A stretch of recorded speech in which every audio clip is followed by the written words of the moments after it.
예, 손자부 장관님 질의 드리겠습니다. 윤석열에 의해서 벌어진 비상계엄 위헌 위법한 행동이다 이렇게 인정은 하시나요? 말씀드린 것처럼 여전히 같은 입장이시죠? 계엄에 절대 동의하지 않습니다. 그렇지만 지금 그 업무를 수행하고 있는 국무위원으로서 제가 개인적인 의견을 필요하게 좀 어렵습니다. 그 12월 4일 날 비상계엄 선포를 위한 그 국무회의 뭐 성격이 형식은 갖추지 못했다 이런 주장도 하지만 국무회의 참석은 안 하셨죠? 네, 못했습니다. 네, 가는 중에 돌아왔다고 하셨어요. 예. 네. 그런데 그 직후에 그 12월 4일 00시 10분 회의를 여섰더라고요. 네. 여기에 장차관을 포함한 1급 다 주요 그 간부들이 참석을 하셨던데 그럼 이 자리에서 이 비상계엄 잘못됐다 이런 얘기 하셨나요? 네, 다들 그 계엄 상황에 대해서 장관님께서 이 비상계엄은 잘못된 것이다, 바람직하지 않다 이런 말씀하신 적 있나요? 제가 구체적으로 그 자리에서 무슨 그 발언을 했는지 아니 잘못된 것이라면서요. 네, 그 다들 그런데 예. 정작 주요한 간부들 모아놓고 이 비상계엄은 잘못된 것이다 이런 얘기 안 하셨죠? 아니요, 저희 1급들 모여서 지금 그 상당히 황당한 상황이고 이때는 지금 비상계엄 상황이었잖아요. 그런데 그렇습니다. 회의를 그래서, 해서 예. 그러면 이 비상계엄에 따른 조치를 신속하게 취하기 위해서 회의하셨나요? 저희가 이 비상계엄을 정당하게 위한 회의를 진행하신 건가요? 정당화한 게 아니라 비상 상황이 벌어지면 저희는 에너지 수급 상황부터 저희 그래서 산업에 관한 이 계엄 자체가 잘못됐다는 것은 이야기를 안 하셨다는 거 아닙니까? 일단 저희는 그 소식의 진위를 일단 파악을 하고 그다음에 진위를 파악하고 할 거면 있습니까? 잘못됐다고 알고 있었다면서요. 그래서 1급들 다 소집을 해서 저희가 일단 우리 국내 산업 상황 파악하고 그러니까 그 얘기는 제가 뭐 이해를 하겠고요. 하여튼 네. 그런 정확한 표현을 안 하셨단 말씀이잖아요. 아니 저희 그 안에서 분명히 그런 얘기들이 있었던 것 같습니다. 네, 명확하게 얘기를 해주세요. 그리고 12월 12일 윤석열의 대국민 담화 들으셨죠? 네. 조금 전에 김종호 의원께서도 확인을 하셨는데 예. 원전 생태계 지원 예산 삭감하고 체코 원전 수출 90% 깎아버렸다. 차세대 원전 개발 관련 예산을 거의 전액 삭감했다. 이거 잘못된 거라고 얘기하셨죠? 옳지? 네, 그건 잘못됐습니다. 틀린 것이다. 네, 그건 틀린. 그러면 장관님께서는 이 잘못된 것에 대해서 어떻게 대응하셨나요? 저희가 그래서 보도 해명 자료도 내고 한 걸로 알고 있습니다. 어떻게 내셨어요? 보도 해명 자료를? 저희가 저 기자들한테 그 바로 해명을 했었습니다. 네. 따로 공식적으로 그 해명 자료를 내지는 못하고요. 해명 자료 가지고 계신가요? 아니요, 해명 자료를 공식으로 내지는 못했고요. 우리 기자단들한테. 아니 그러니까 우리가 네. 지난 국감 때도 그렇고 이 체코 원전 문제 대왕고래 지적할 때마다 즉각 사실관계 틀리다고 그렇게 성명서 내고 보도를 내셨잖아요. 그런데 왜 이것은 명확히 잘못된 것에 대해서 바로잡지 않으시나요?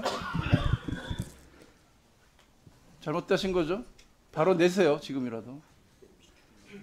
틀린 것은 정확하게 국민에게 알려야 될 거 아닙니까? 네, 그 이미 바로 하세요. 이미 그 여러 언론에서 그게 틀렸다는 게 이미 나가 있는 걸 알고 있습니다. 공식 보도자를 내세요. 틀린 것은 틀렸다고 해야 되잖아요. 지금 시점에서 그 보도 해명 자료가 나갈 수 있는 건지는 저희 기자단들하고 한번 뭐 상의해 보겠습니다. 네, 꼭 좀 해주시기 바랍니다.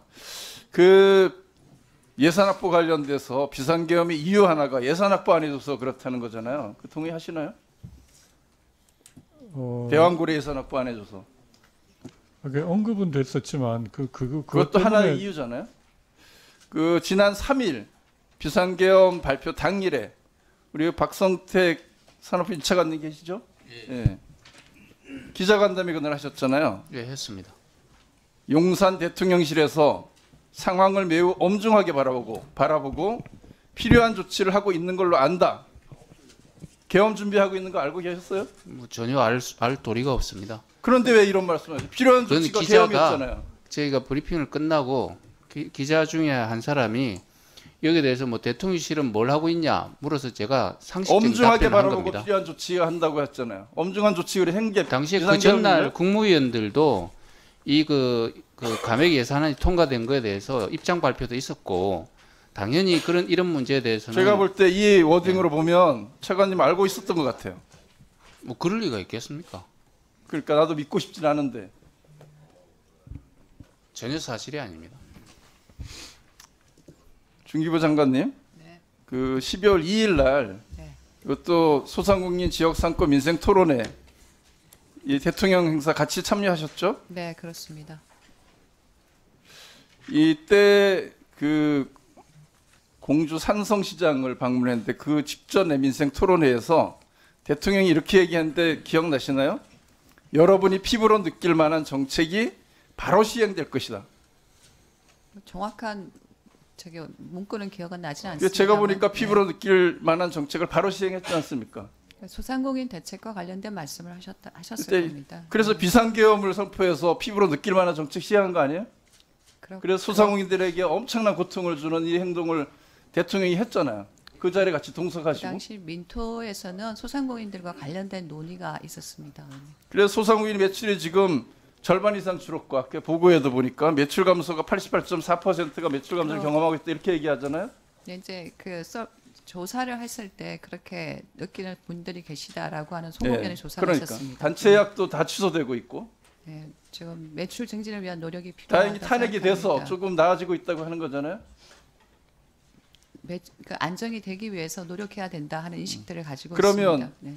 중기부 장관께서는 이런 상황에서 도대체 이 예상하지 못했던 그런 계엄 선포로 인해서 엄청난 피해를 보고 있잖아요. 어떤 대책이 있습니까? 기존에 발표한 거 말고. 네, 의원님, 그 소상공인들이 특히 어려움을 지금 예전도 많이 겪으셨죠. 의원님 말씀하신 대로. 그러니까 여기 이제 집단 미생회복 살피고 있는데 대책을 기존에 거 말고 지금- 내놔야 되잖아요. 근데 지금 지금- 내놓은 거 있습니까? 지금 저희가 생각했을 때는 빨리 예산 재정을 푸는 그 것이 제일 포브스에서 중요하다고 이렇게 얘기를 생각합니다. 했어요. 네. 윤석열의 이기적인 계엄령 사태에 대한 대가는 대한민국 5,100만 국민이 시간이 지남에 따라 분할해서 지불하게 될 것이다.